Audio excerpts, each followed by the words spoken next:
Hey Real Life Church, Stuart Melanie Crane here, coming from the tent in our garden, and we just wanted to give you a little update from the Catalyst Festival at Home weekend we just had. First thing I want to say is there were some amazing highlights for those who got involved. It was brilliant seeing everyone's faces. On Zoom we had to do multiple pages to scroll through to see everyone. Thank you so much to everybody who got involved with all the challenges that were done.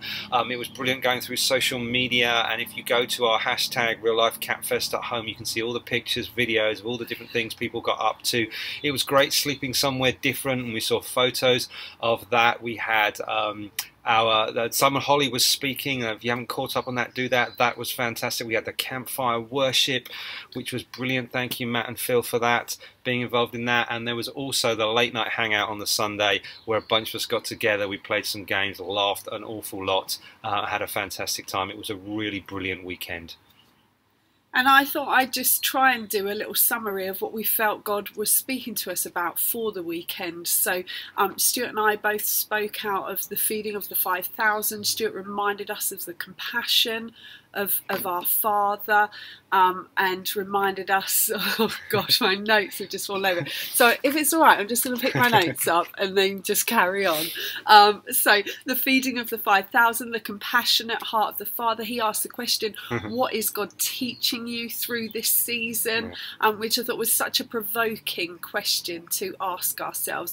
And then I looked at a few things where I looked at bringing what you have to Jesus, looking up to heaven, blessing what you have. I think there's something really powerful about that at the moment. Sharing what you have and then expecting leftovers. I love that in the feeding of the 5,000, that actually this tiny picnic was bought to the King of Heaven, and the King of Heaven then adds his resources in, and what we're left with is leftovers. What we have is an abundance. So and then Simon spoke in the evening, Sunday evening, which I just sobbed through. I just really felt God's anointing on that, and really felt God speak to me. So he spoke out of Jeremiah. He encouraged us to stay emotionally connected.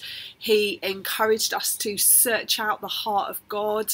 He encouraged us to persevere, and then he kind of painted a picture of this multi-generational plan of God, which was just lovely. And I think the two things really meshed together for us. What we shared in the morning, what Simon shared in the evening, really felt God speaking to us. So this Sunday I'm going to speak out of a dream that I had at the start of the year of a vast piece of land that God had given us, and gates being opened up all around the land. And I'm going to talk about opening up gates. I'm going to talk about the land God has given us. I'm going to talk about the ways in which we can allow the King of Glory to come in, but also allow the multitudes to come in too. So I'm super excited.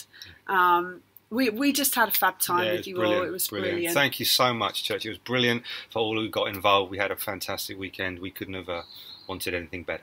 So that's it from us. Last thing. Wash your hands and stay close to Jesus.